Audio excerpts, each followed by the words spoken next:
Welcome everyone, this is Prince Sanjeev. पिछले lecture video में हम लोग बहुत सारे क्वेश्चन डिस्कस किए थे। इस लेक्चर वीडियो में डिस्कस करेंगे कुछ और क्वेश्चंस जिससे हमारा कंसेप्ट और ज्यादा बेहतर हो। देखेंगे क्वेश्चन नंबर 1।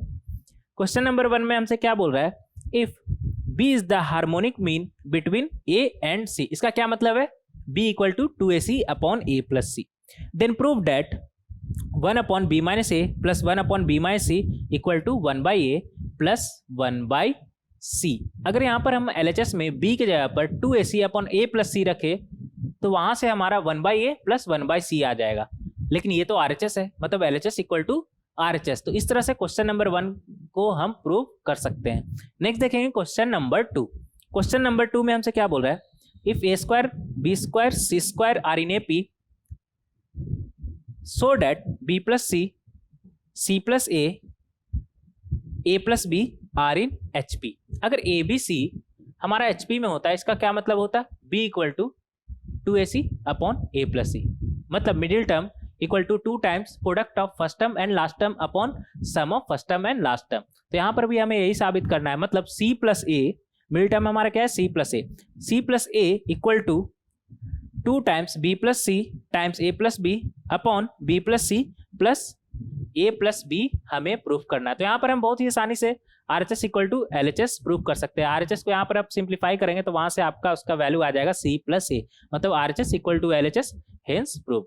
तो इस तरह से क्वेश्चन नंबर 2 को भी हम सॉल्व कर सकते हैं। नेक्स्ट देखेंगे क्वेश्चन नंबर 3। क्वेश्चन नंबर 3 में हमसे क्या बोल रहा है, if a minus x upon p x equal to a minus y upon q y equal to a minus z upon r z equal to k मान लेते हैं यहाँ पर, ठीक है, and p q r in AP, then prove that XYZ are in HP। PQR यहाँ पर क्या बोल रहा है, AP। सबसे पहले यहाँ पर PQR निकालेंगे, a minus x upon p x equal to k, मतलब P का value a minus x upon k x. Similarly Q का value a minus y upon k y. Similarly R का value a minus z upon k z. और PQR हमारा क्या बोल रहा है कि AP में है। यहाँ पर PQR क्या बोल रहा है, हमारा AP में। जब इसे AP में हम लिखेंगे और थोड़ा मैनिपुलेट करेंगे तो वहां से हमारा आ जाएगा XYZ R in HP। तो वहां से हमारे पास आ जाएगा XYZ R in HP। तो इस तरह से हम क्वेश्चन नंबर 3 को सॉल्व कर सकते हैं। नेक्स्ट देखेंगे क्वेश्चन नंबर 4। क्वेश्चन नंबर 4 में हमसे क्या बोल रहा है, if the roots of the equation, और एक क्यूबिक इक्वेशन दिया हुआ है, are in HP, find the middle root. यहां पर इस क्यूबिक इक्वेशन का रूट क्या बोल रहा है कि HP में है, तो हम एज्यूम कर लेंगे क्या कि इसका रूट है 1 upon a minus d 1 by a plus d. इस क्यूबिक इक्वेशन का हम सम ऑफ रूट निकाल सकते हैं, sum of product taken 2 at a time निकाल सकते हैं, और प्रोडक्ट ऑफ रूट निकाल सकते हैं। अननोन यहाँ पर क्या है, सिर्फ a और d। अननोन क्या है, a और d, लेकिन इक्वेशन हमारे पास 3 मिल जाएगा। यहाँ पे 3 इक्वेशन 2 अननोन, इजिली हम सॉल्व कर सकते हैं। सॉल्व करके a और d का वैल्यू हम निकाल लेंगे तो वो 3 नंबर मिल जाएगा। तो उसके बाद हम कुछ भी आंसर कर सकते हैं, मिडिल रूट पूछे चाहे कोई भी रूट पूछे, तो हम बहुत ही आसानी से इसे सॉल्व कर सकते हैं क्वेश्चन नंबर 4 को। नेक्स्ट देखें क्वेश्चन नंबर 5। क्वेश्चन नंबर 5 में हमसे क्या बोल रहा है, if pth term of an HP is QR and qth term is PR, find its rth term. तो सबसे पहले यहाँ पर हम HP एज्यूम कर लेंगे, क्या 1 by a plus d 1 by a plus 2d and so on up to 1 by a plus n minus 1 times of d, अगर नंबर ऑफ टर्म्स हमारा n है तो। यहाँ पे pth टर्म बोल रहा है QR है, तो एक इक्वेशन तो यहाँ से मिल जाएगा। दूसरा क्या बोल रहा है, qth टर्म हमारा PR है, दूसरा इक्वेशन यहाँ से मिल जाएगा। 2 इक्वेशन और 2 ही अननोन है, कौन सा, a और d का वैल्यू। 2 इक्वेशन 2 अननोन, तो a और d का वैल्यू हम निकाल लेंगे यहाँ से। अब a और d का वैल्यू हमें पता चल गया तो HP पता चल गया, फिर कुछ भी पूछे, rth टर्म पूछे या फिर कुछ भी पूछे, क्या ही फर्क पड़ता है, हर टर्म यहाँ पर फिर निकाल सकते हैं। तो इस तरह से क्वेश्चन नंबर 5 को हम सॉल्व कर सकते हैं। नेक्स्ट देखेंगे क्वेश्चन नंबर 6। क्वेश्चन नंबर 6 में हमसे क्या बोल रहा है, if the root of the equation, और एक इक्वेशन दिया हुआ है, ठीक है, इक्वल टू 0, मतलब एक इक्वेशन दिया हुआ है R equal, then prove that ABC R in HP। एक इक्वेशन दिया हुआ है और उसका रूट बोल रहा है कि इक्वल है, तो प्रूफ करिए कि ABC हमारा HP में है। क्वाड्रेटिक का रूट इक्वल कब होता है, जब उसका डी का वैल्यू जीरो हो। जब उसका डी का वैल्यू जीरो हो, जब यहाँ पर आप डी का value zero, D equal to zero को सॉल्व करेंगे तो वहां से आपको पता चल जाएगा कि ए बी सी हमारा एचपी में है। ए बी सी हमारा एचपी में है, लेकिन डायरेक्ट लिखा हुआ थोड़ी आएगा कि ए बी सी एचपी में। आपको पता कैसे चलेगा कि ए बी सी एचपी में है? जब आप d इक्वल टू जीरो को सॉल्व करेंगे तो वहां से आपका b equal to two A C upon A plus C आ जाएगा। b equal to two A C upon A plus C आ जाएगा। तो यहाँ से हम समझ जाएंगे कि ए बी सी हमारा एचपी में है। तो इस तरह से हम क्वेश्चन नंबर 6 को सॉल्व कर सकते हैं। नेक्स्ट देखेंगे क्वेश्चन नंबर 7। क्वेश्चन नंबर 7 में हमसे क्या बोल रहा है? If a to the power x equal to b to the power y equal to c to the power z and so on. तो इसे हम मान लेते हैं k, इसे हम मान लेते हैं k, मतलब k का a का वैल्यू फिर हमारा क्या आ जाएगा? k का पावर 1 बाई एक्स। b का वैल्यू हमारा क्या आ जाएगा? k का पावर 1 बाई वाई। c का वैल्यू हमारा क्या आ जाएगा? k का पावर 1 बाई जेड। आगे क्या बोल रहा है हमसे? इसी तरह आते चला जाएगा हमारा। And A B C D R in GP, और यहाँ पर बोल रहा है कि ये जीपी में भी है। आगे क्या बोल रहा है? Then prove that X Y Z W R in HP.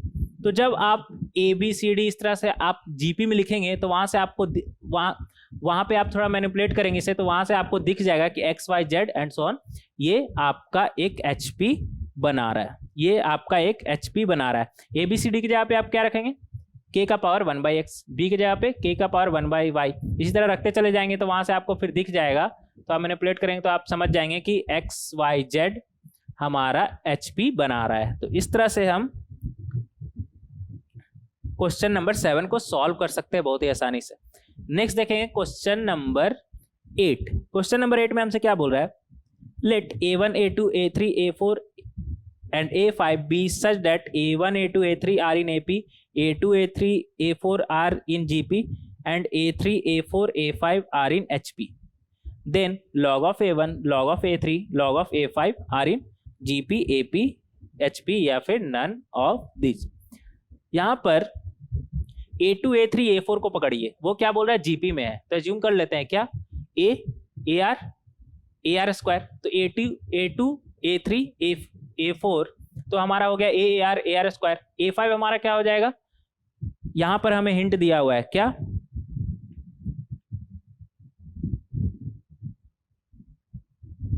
कि a3 a4 a5 हमारा एचपी में है। तो a5 का वैल्यू हम a और r के टर्म में पता कर लेंगे।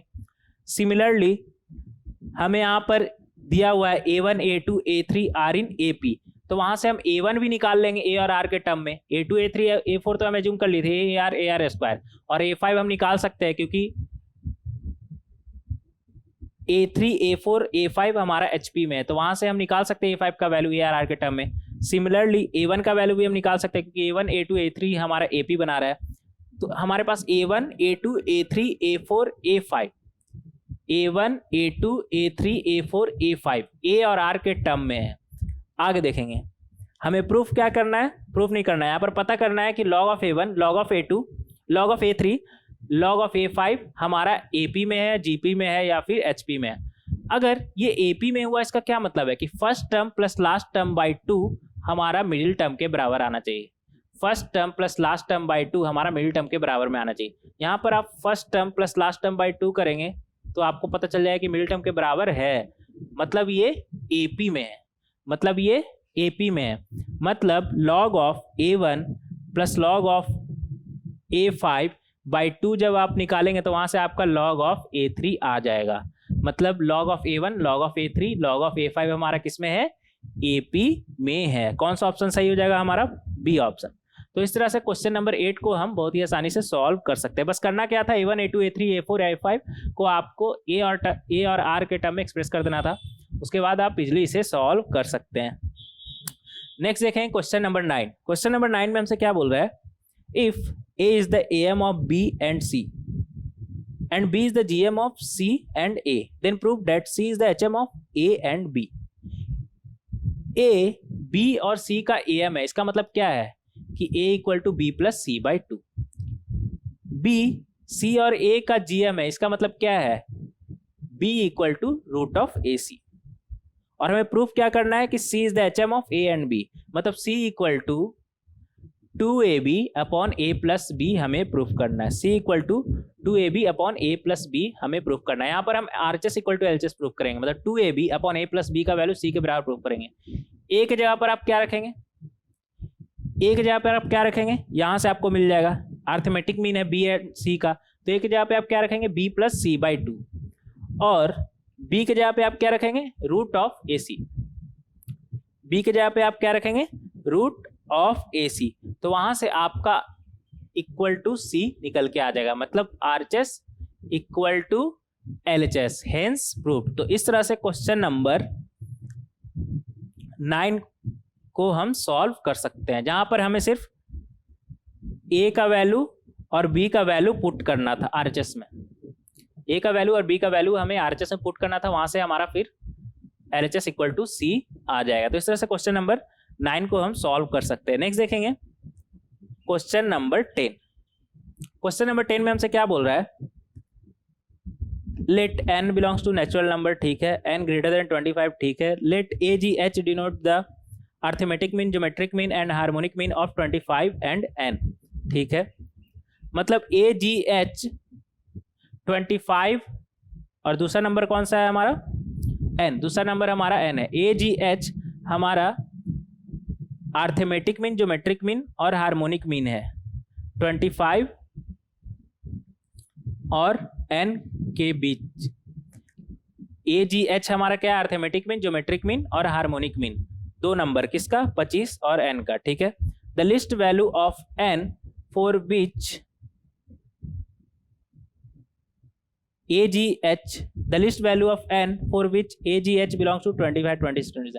तो यहाँ पर सबसे पहले हम अर्थमेटिक मीन, ज्योमेट्रिक मीन और हार्मोनिक मीन निकाल लेंगे। दो नंबर का अर्थमेटिक मीन, ज्योमेट्रिक मीन और हार्मोनिक मीन हमें निकालना आता है, तो दो नंबर का अर्थमेटिक, ज्योमेट्रिक और हार्मोनिक मीन हम निकाल लेंगे, वहां से देख लेंगे लिस्ट वैल्यू क्या आ रहा है हमारा n का। इसे सॉल्व करना बहुत ही आसान है। तो इस तरह से क्वेश्चन नंबर 10 को हम सॉल्व कर सकते हैं। नेक्स्ट देखेंगे क्वेश्चन नंबर 11। क्वेश्चन नंबर 11 में हमसे क्या बोल रहा है, n HM is inserted between the number 1/3 and n unknown number। तो अननोन नंबर हम ये मान लेते हैं, मतलब एक हार्मोनिक मीन इंसर्ट किया जा रहा है 1/3 और अननोन नंबर a मान लेते हैं 1/3 और a के बीच, ठीक है। तो हार्मोनिक मीन हम निकाल सकते हैं दो नंबर के बीच। If we diminish the reciprocal of the inserted number by 6 it is the GM, it is the GM। तो यहां से हमें एक इक्वेशन मिल जाएगा, GM आगे भी है, GM of the reciprocal of 1/3 and the unknown number. तो यहां से हमें एक इक्वेशन मिल जाएगा। दूसरा इक्वेशन क्या मिल जाएगा कि जो अननोन नंबर है और 1/3 है, उन दोनों के बीच एक HM इंसर्टेड किया जा रहा है। आगे क्या बोल रहा है क्वेश्चन में, if all the terms of the respective HP are distinct then, मतलब हार्मोनिक प्रोग्रेशन का सारा टर्म डिस्टिंक्ट है, ये बोल रहा है यहाँ पर। सिंपल है, एक हार्मोनिक मीन इंसर्ट किया जा रहा है 1/3 और एक अननोन नंबर जिसे हम मान लेते हैं a, 1/3 और a के बीच हार्मोनिक मीन इंसर्ट किया जा रहा है, मतलब 1/3 और जो हार्मोनिक मीन आया और अननोन नंबर a, ये हमारा किस में है, एक HP में है। और एक इक्वेशन, मतलब यहाँ पर सिर्फ अननोन क्या है हमारा, सिर्फ a का वैल्यू, a ही हमारा अननोन है ना, अननोन नंबर ही अननोन है हमारा, मतलब a का वैल्यू अननोन है और हमें a का वैल्यू फाइंड करना है, तो वो हमें यहाँ से पता चल जाएगा। एक इक्वेशन तो दिया हुआ है हमें, if we diminish the reciprocal of the inserted number by 6, मतलब जो नंबर इंसर्ट किया है अगर उसमें हम 6 घटाएं, नहीं जो नंबर इंसर्ट किए हैं उसका रेसिप्रोकल में से 6 घटाए, it is the GM of the reciprocal of 1/3 and unknown number. तो यहाँ से एक इक्वेशन मिल जाएगा, एक इक्वेशन एक अननोन, बहुत ही आसानी से हम उसे सॉल्व कर सकते हैं। अब वो अननोन नंबर आ गया तो उसके बाद कुछ भी पूछे हम बता देंगे।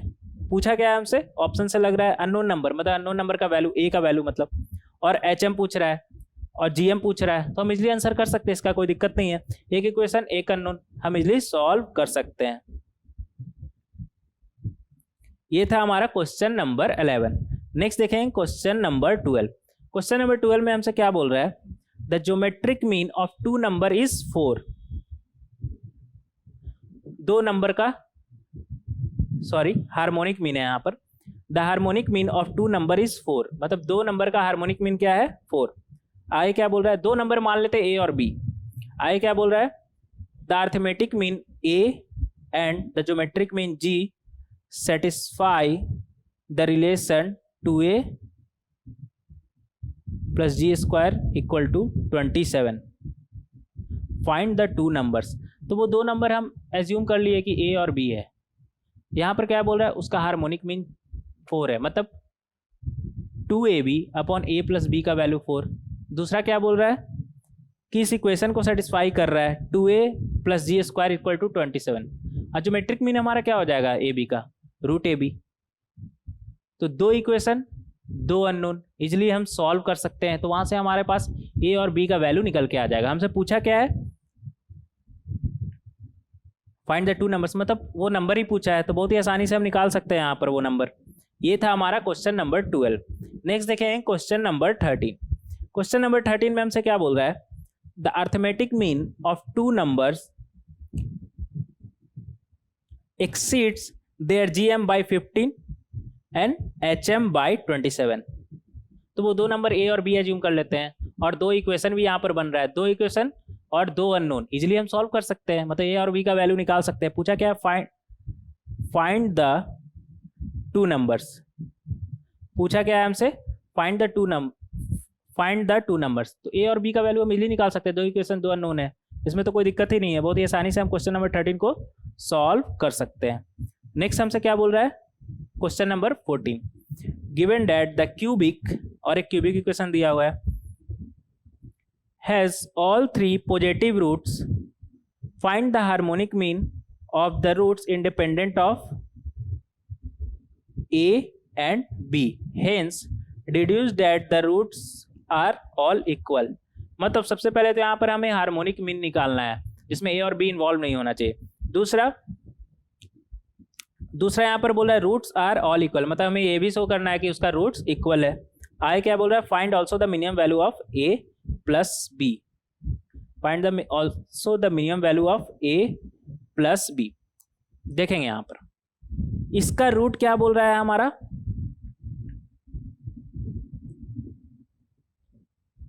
कि पॉजिटिव रूट्स है। इसका रूट क्या बोल रहा है हमारा, पॉजिटिव रूट्स है।